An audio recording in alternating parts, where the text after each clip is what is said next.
In 1483, a horrifying event took place in the Tower of London. Two young princes were murdered.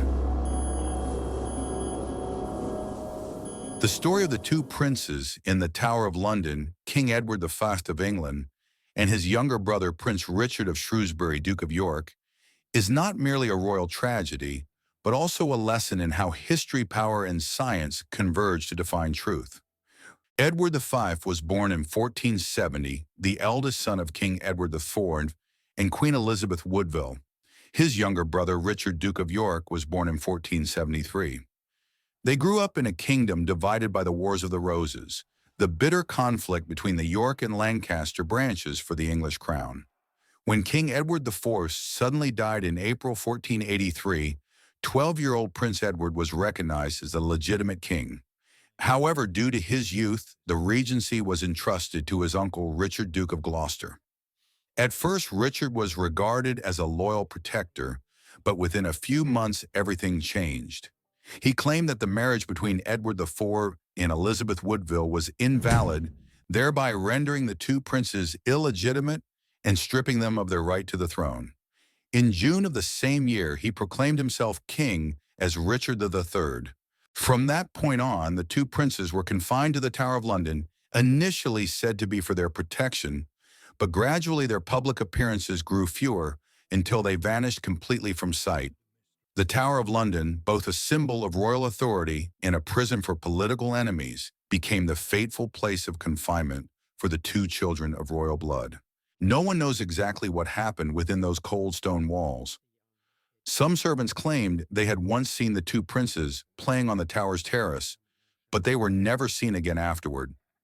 By the end of 1483, rumors of their deaths began to spread widely. Certain contemporary accounts, such as the Chronicle of Dominic Mancini, an Italian diplomat present in England at the time, reported that the children were secretly slain and that no one dared to speak out for fear. Yet no direct evidence of the crime has ever been found. Richard III never officially acknowledged their deaths, and after he was overthrown at the Battle of Bosworth in 1485, the Tudor dynasty ascended the throne, promoting the narrative that he was the murderer. The story grew even more complex in 1674, nearly 2 centuries after the tragedy, when workers cleaning the area of the White Tower discovered a wooden chest beneath a stone staircase containing the remains of 2 children. The bones were intertwined with traces of velvet fabric still clinging to them, a luxurious material that only the nobility could afford. Those at the time believed they had found the long-lost remains of the 2 princes. King Charles II ordered that the bones be interred with honor in Westminster Abbey, placed in an urn designed by the architect Sir Christopher Wren. For a while it seemed the mystery of the Tower of London had been solved. Yet the certainty soon faded as modern scientists began to question, were these truly the princes or merely the remains of 2 other unknown children? In 1933, an archaeological team led by Lawrence Tanner and anatomist William Wright was granted permission to open the urn containing the bones for examination. They determined that the larger skeleton belonged to a child of about 12 years old, while the smaller one appeared to be around 9 or 10 ages, consistent with Edward and Richard at the time of their disappearance.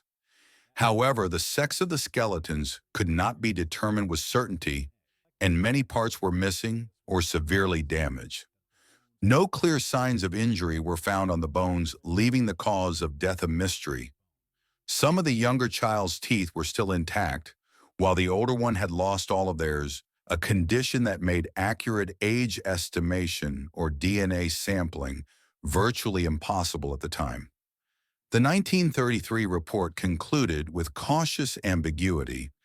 The features are consistent with the hypothesis that these were the 2 princes, but conclusive proof cannot be established. Since then, generations of historians and scientists have sought to shed light on this enduring mystery. Some suspect that Richard III did in fact order the murder of his nephews to secure his claim to the throne. Others argue that he was falsely accused by the Tudor dynasty, as no direct evidence has ever implicated him. Another theory suggests that the princes were secretly removed from the tower and lived under new identities, a notion fueled by the tale of Perkin Warbeck, the pretender who claimed to be Richard, Duke of York during the reign of Henry VII, further entangling the web of speculation. Yet science, unlike politics, continues to seek answers not in rumor or rhetoric, but in the tangible traces left behind. By the late 20th century, as ancient DNA technology began to emerge, scientists started asking a new question. Could the identities of the princes be determined through genetics? Researcher John Ashdown Hill, who played a key role in locating and identifying the remains of King Richard III, proposed applying a similar method to this case. By tracing the maternal line of Elizabeth Woodville, he identified living female descendants who shared the same mitochondrial DNA, mtDNA, as the two princes, since mtDNA is passed down almost unchanged through the maternal lineage over generations. If samples could be taken from the remains interred in Westminster Abbey, comparing them with the mtDNA of Elizabeth Woodville's descendants could confirm whether they indeed belonged to the two sons of the House of York. However, all attempts to exhume the remains for DNA testing were denied.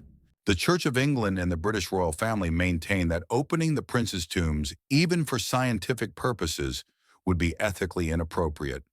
Thus, for more than 4 centuries, the bones have lain undisturbed in the shadows of the abbey, a silent reminder that there are mysteries before which even science must pause in reverence to history.